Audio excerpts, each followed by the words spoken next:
Hello YouTube, it's your boy Nathan coming to you to do another recap video.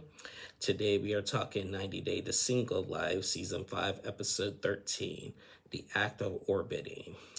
So we're just gonna get on into this. First person I want to talk, I'm gonna start with Kim and Wayne. So as we know, we all know what happened last week. Kimberly and Jamal arrived to the UK to be so Kimberly can meet Wayne and stuff. And Kimberly went on that nice little train ride date and everything went well. Now this week that they're going to be meeting, Wayne is going to be meeting Jamal for the first time. So Jamal and Kim get ready to go meet up with Wayne, and they meet up with him, and it was a good first meet and stuff and everything. Wayne takes Kimberly and Jamal to this like blacksmith class and everything, where they just like created like it looked like hooks and stuff and everything. It was pretty interesting. But you know, Jamal was starting to get not too thrilled about it, so he ducked out early. Kimberly and Wayne had a really good fun time doing it and stuff. Kimberly was like, "Oh, I love seeing Wayne take charge and do this. I love seeing my man work and all that, all that goofy stuff or whatever."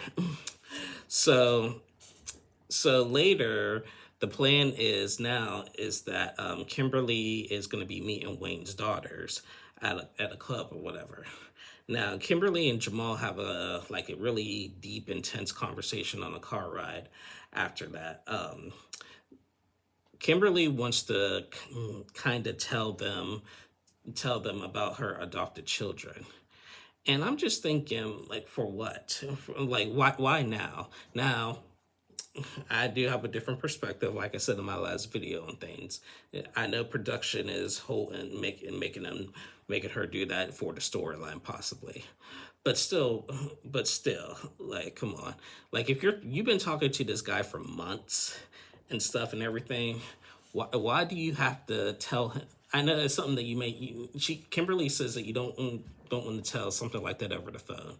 Okay, I understand that, but still, that's just not something you hide. So Jamal was asking, like, if they asked what was it like growing up as an early child, like, what do I say and everything. And Kimberly's like, oh, I don't think they're going to ask you that. Like, that's just not something you normally just ask somebody or whatever and everything. And then it just turned into a whole big argument with Kimberly and Jamal and stuff and everything, and them getting frustrated at each other. Like, Jamal kept on calling his mom bro. Like, dude, don't call your mother bro. That is your mother. She's not your bro. She's like, bro. He was like, bro, you keep getting defensive. I'm like, Jamal, stop calling your mom bro. She ain't your bro. Jeez. So they get into a little fight, and then they get to the bar that they're going to meet Wayne and his daughters at. Before they went in, Kimberly and Jamal did make up. She apologized for snapping on him and everything. And then they go inside the bar. They meet Wayne. The daughters are not there yet. We'll probably see the daughters next week. But they get some drinks and stuff. And Wayne opened up and talked a little bit about his past. He said that he got married young and had a kid. He was married for 14 years. He said it was a good marriage, but then towards the end, it just like faded out, and neither one of them were happy. He got the girl pregnant, and he didn't want his kids to grow up without a mother figure or a father figure, and everything. So, you know, Jamal was like, dang, you need to take lessons from this guy. So Kimberly is like, so, you know, I do have something to tell you. I'll tell you this privately tomorrow and everything. But yeah, I do got something to tell you. If we're going to be starting to date, I gotta let you know this. So, and that's basically where we left off. But man, I just I don't understand. I know that they need a storyline, but these things are deep. And Kimberly's story has just been completely up and down. One minute she's getting a booty call with one of her guys. Next minute we're talking about these adoptions.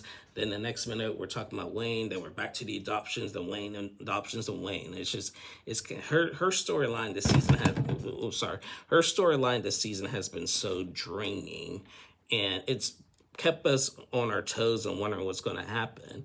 But still, it's really deep, and it's really deep for the single life, basically. So I felt bad for Jamal in that moment, other than when he kept on calling his mom bro. Thought that was just weird. Just because you're grown, don't be disrespecting your mother and stuff and everything. I know your mom's made a lot of mistakes, but still, that's still your mother, and she raised you. Just saying. So that was Kim. Next person I want to talk is Vanya. So Vanya is finally back from her little European trip, and Tony picks her up from the airport, and she's all happy and stuff and everything, and he's happy.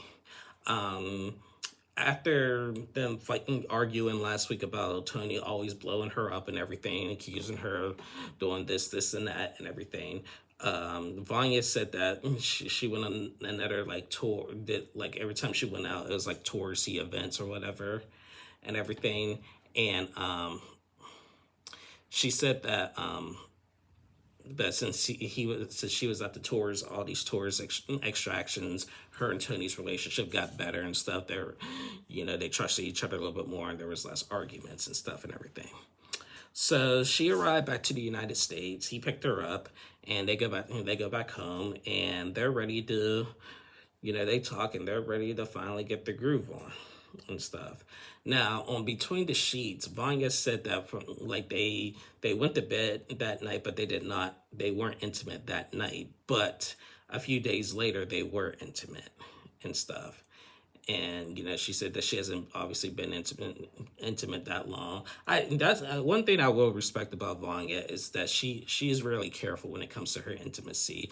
Like, she'll do it, but she's not going to do it like from the get go. She wants to take her time with every relationship and stuff. Now, people have burned her in the past like that, Yasko guy or whatever his name was and stuff. But I do like the fact that Vanya is not all over the place when it comes to intimacy and stuff. Like, she does wait for a long time and stuff and everything.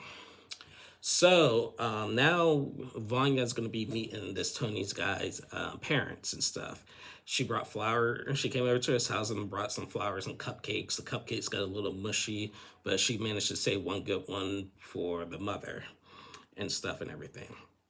Now, Tony said that, he wants her to put on a good impression because his parents are very religious and everything. And he wants to talk about like religion and how you live your life and this and that and stuff and everything.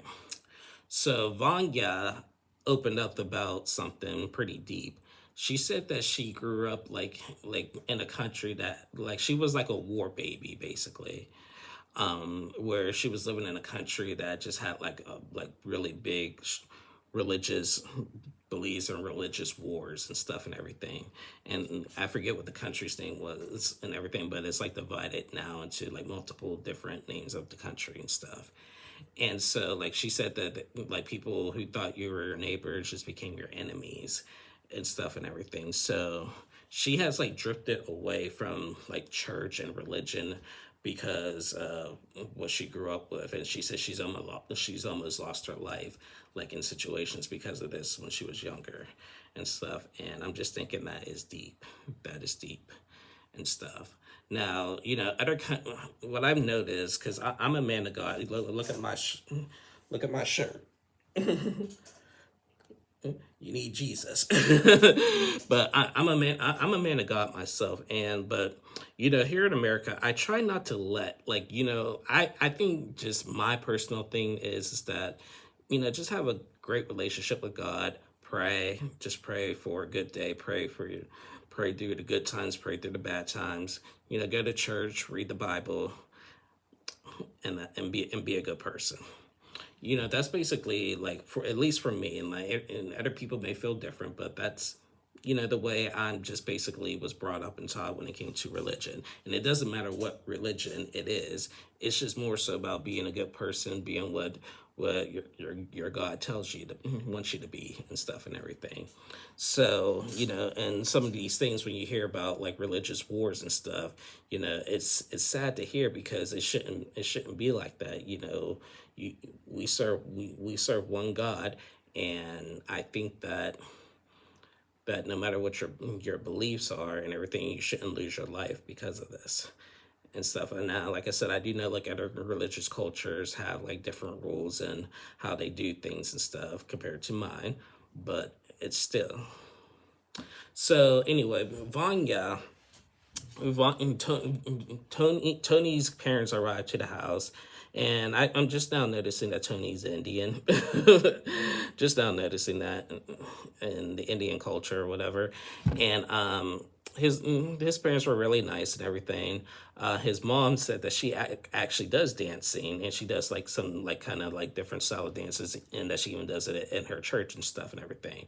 And Vanya thought it was really cool and stuff. And the mother had asked Vanya, "Do you want to come to church with me sometimes?" And Vanya was honest. She said, "Honestly, I can't. No, no." And the mom was she probably I think she was a little disappointed, but that's okay. And you know what? That's fine. That is fine. And she was honest. She was honest. She didn't have to sugarcoat it. She didn't have to lie about it. She didn't have to be like, "Oh, I don't know. We'll see." She just flat out, "I don't want to."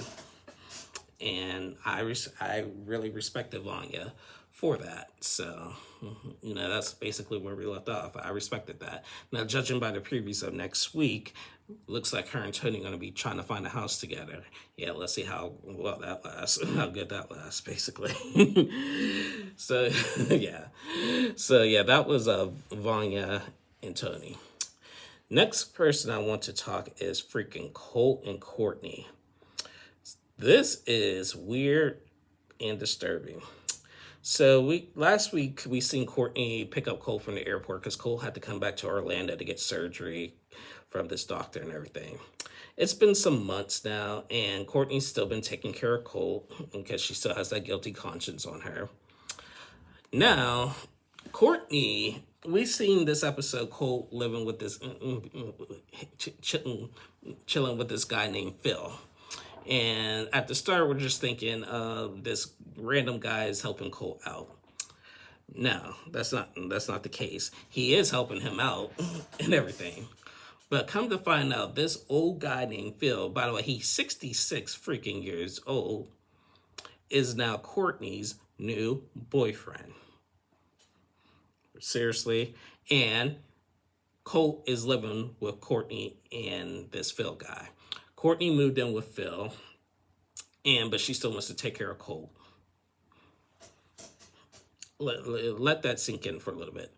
Courtney got a new 66-year-old man, and that she moved in with him, but she let Colt move into. It ain't gonna last long, I think on either side. But this is just weird to me. So Phil and Colt are talking, and like he said, Colt making snapping comments saying, "So like, are you and Courtney going out on a date or anything?" He's like, "Yeah, we're gonna go play pickleball." He was like, and Colt was like, "Do you need an extra person? Need a third person?" He's like, "No, we're good." And Colt can finally walk on his own a little bit. He has a cane now, but he's finally out the wheelchair. He's still like doing some physical therapy and rehab from all his surgeries that he had. So he's walking, but now he's just a little envious that Courtney's getting the attention.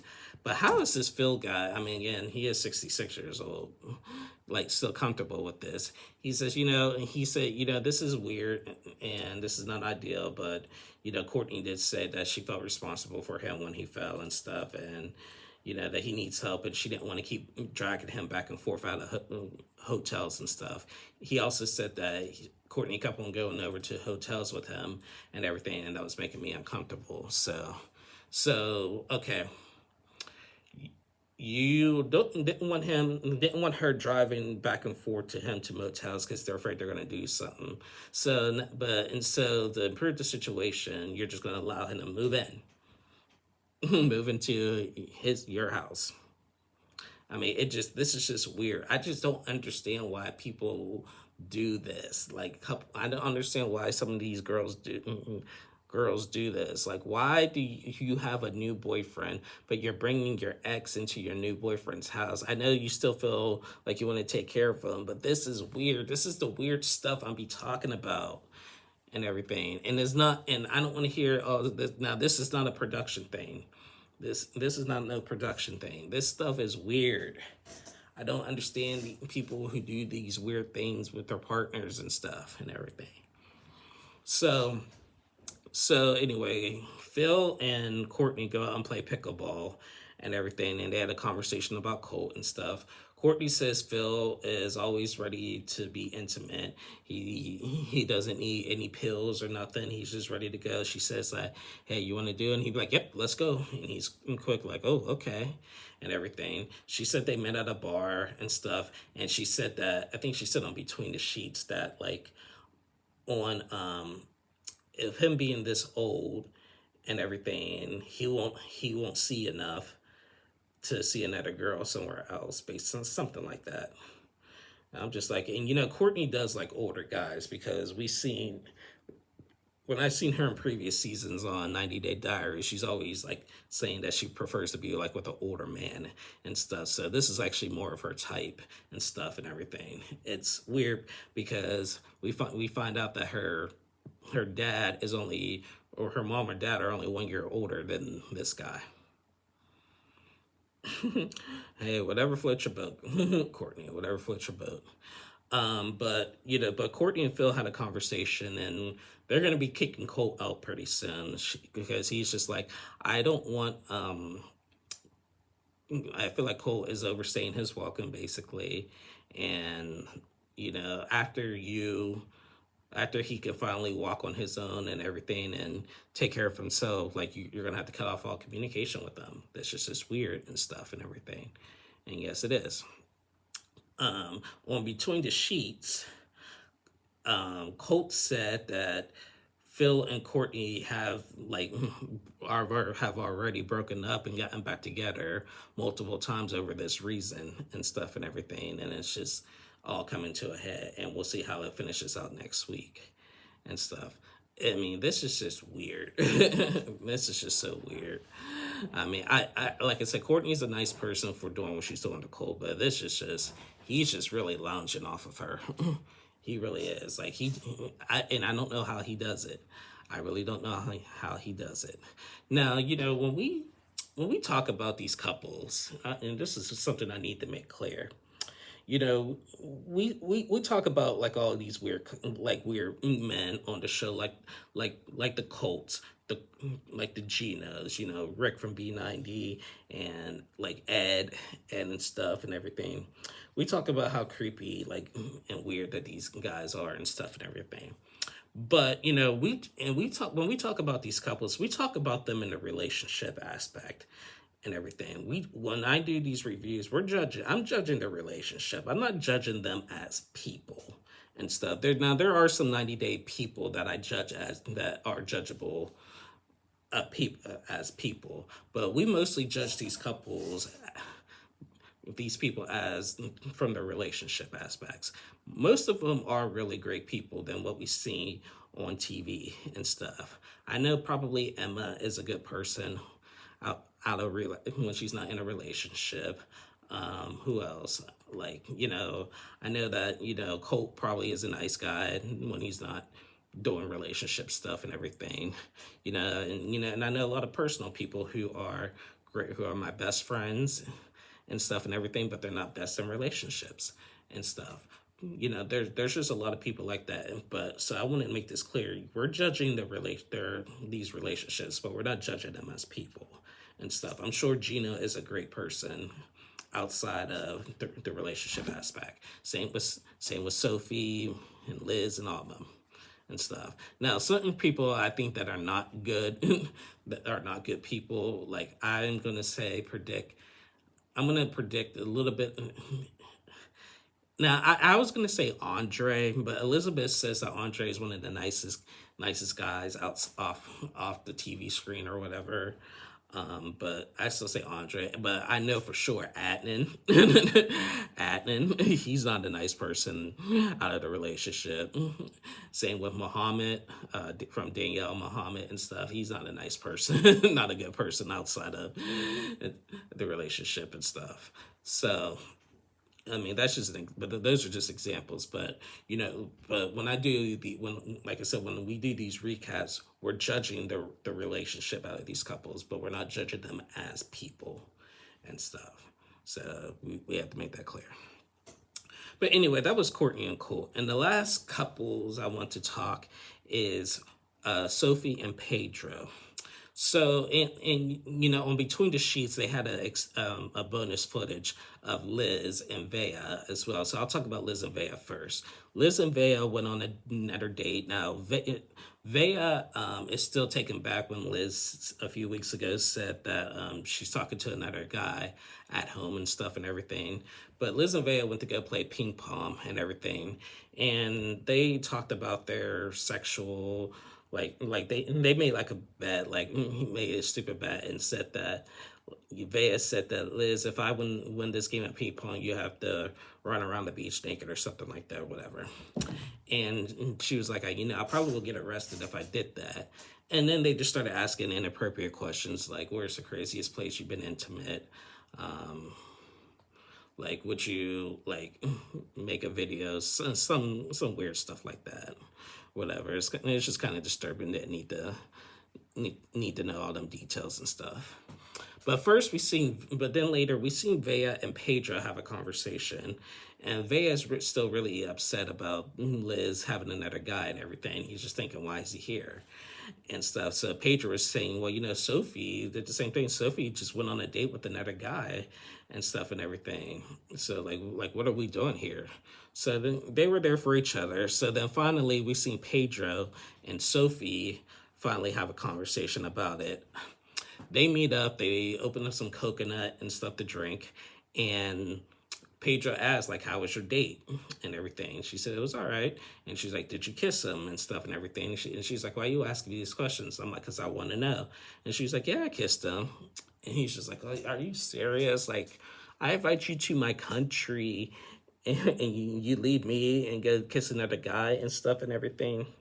And Sophie's response is that, well, I'm single. Like, I can do this. I'm single, this, and that. Now, here's my take on this. Yes, Sophie is single, and she can do whatever she wants. But here's the issue that I have with this. Sophie was talking to Pedro long before this Dominican Republic trip, and they're hanging out with no problems and everything. And then he invites her to the country, and they have their ups and downs. And then she goes on another date with a random guy that it didn't work out with. She's really giving Pedro a lot of mixed signals and stuff. Sophie keeps telling Pedro, we're not in a relationship. I don't want to be. I'm not ready. This, and that. Okay, that's great. That's fine. But I'm just here on holiday and want to have a good time, and then they go on dates and stuff and everything. But here's the thing. If you're talking to this guy and he invites you to a different country and stuff, and then you leave him and go on a date with another guy and everything, and it's just a lot of mixed feelings. And Pedro just feels like he's led on. Yes, Sophie has been vocal about it, and Pedro should at this point get the hint. So he was just like, you want to be alone? You want to be single? She's like, yeah, okay, screw this, I'm done. He walks away. On Between the Sheets, and Pedro said, everybody's just gonna want to screw you. Nobody's gonna love you the way you need to be loved and stuff, and all these mean stuff, whatever. But I do think Sophie is led him on this whole time. And okay, if I'm single, now let's just put this in perspective here. Let's put it the other way around with me.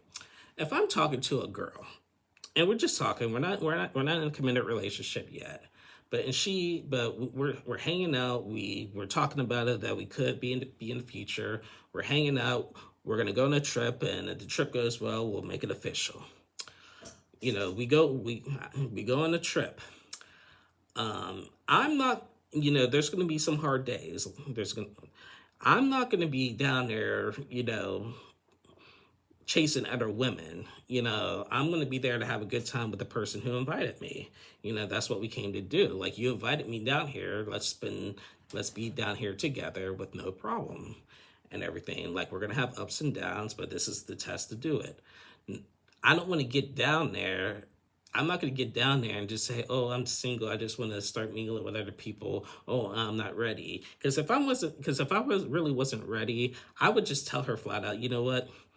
This is just not gonna, I feel like I do want to go because I do want to have fun, but we have to, our boundaries have to be set this way, because I don't want to make this look like a date thing or whatever to make us look dating and stuff and everything, because I'm just not ready. Or I just wouldn't gone with her. It's that simple. I just felt like Sophie let Pedro on and just got like a free trip out of this and everything. And of course of course, obviously for TLC, they had to film something. So I still think like Sophie let Pedro on just to get a trip out of it, in my opinion. So yeah, that's just my opinion with that. But I'm just tired of the storyline as well. But anyway, that is the end of my review. We did not see Gino in this episode. Judging by the previews of next week, he's going to go on a date with a 30-year-old and then meet up with a attorney for his divorce and stuff. So we got to worry about that. But anyway, guys, that is the end of my review. Thank you guys so much for watching. To all of my new subscribers, we're growing rapidly, guys. I'm so excited. I have some big plans coming up for the future. I'm gonna try to start getting guests on my channel to help with these recaps and stuff to grow even more. So I just got to think of figure out some technical stuff behind the scenes here to get that rolling. And yeah, like because we're growing, guys. Again, more rapidly than before. So we still got some ways to go, but to all of my new subscribers, thank you so much for subscribing to my channel. I hope you guys enjoy my content. Please like, if you haven't already, just please like and subscribe. And yeah, and I'll see you guys back next week when we recap the premiere of season 12 of 90 Day Fiance. So until then, y'all stay safe and have a good one. Bye, y'all.